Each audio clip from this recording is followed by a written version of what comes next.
Hi, fifth graders. Welcome to Unit 8, Lesson 20.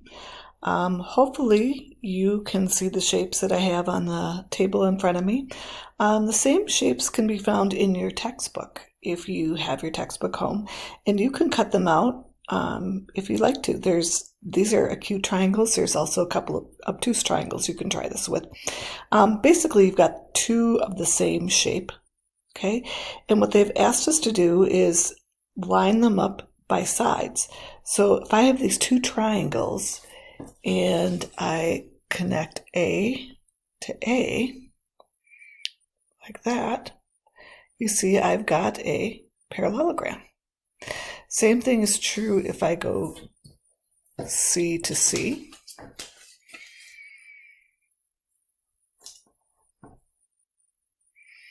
Kind of looks upside down on the one. But you get the idea, another parallelogram. And then the same thing if I were to connect B to B.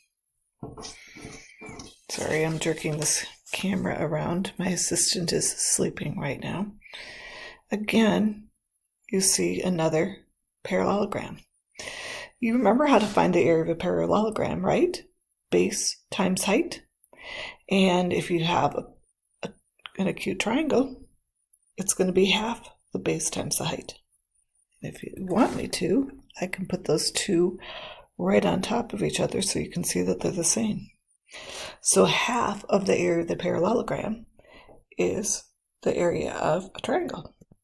I'm on page 401 in your textbook if you want to follow along.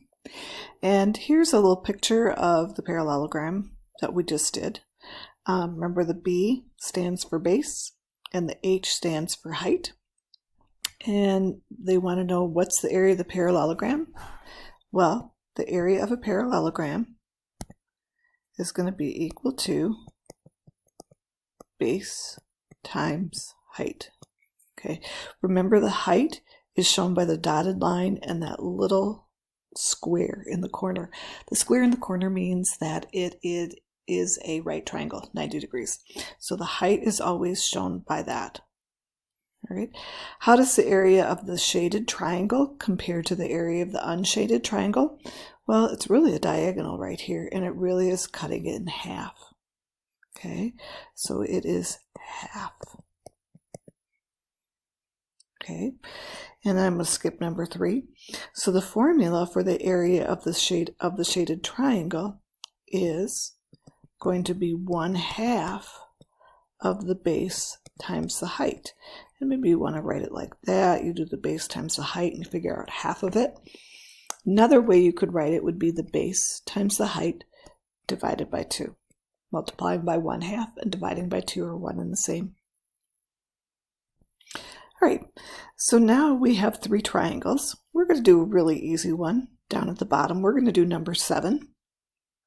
For number 7, you're going to do the area of the triangle. Now, previously, we did problems that were right triangles like this, right? So it was the base times the height divided by 2. Same thing, only now the base and the height are right here.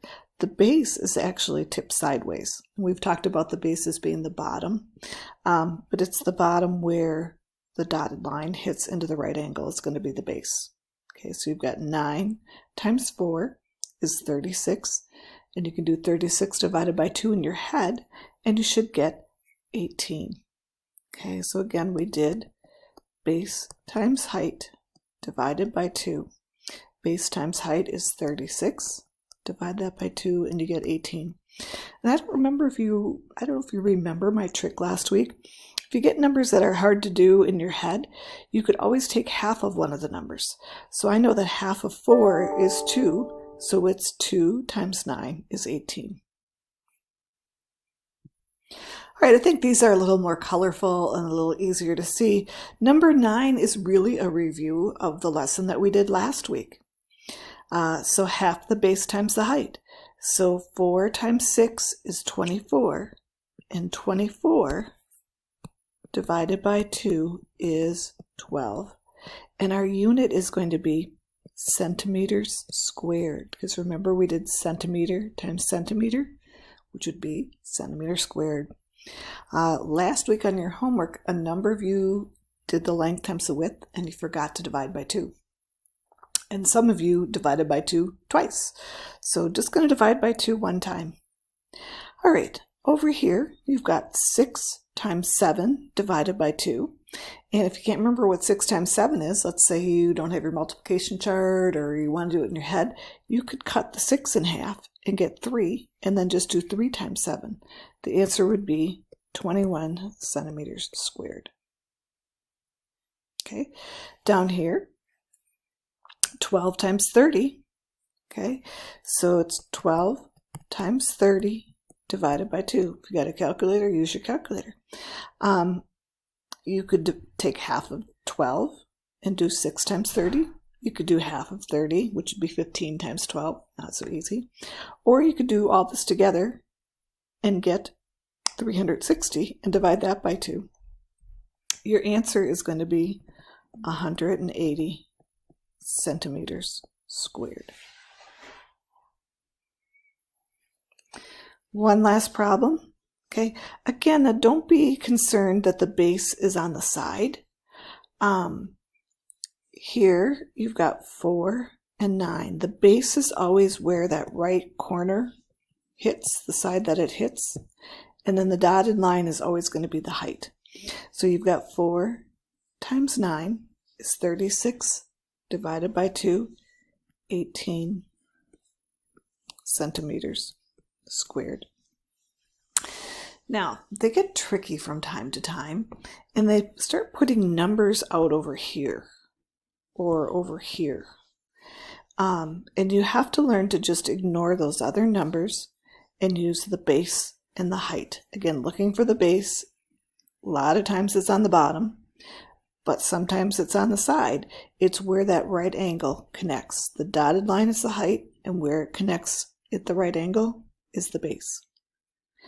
All right, you've got some problems to do in today's homework. You can do them 2 times. So if you don't do well the first time, go back and try again. And we'll review this again tomorrow. Good luck.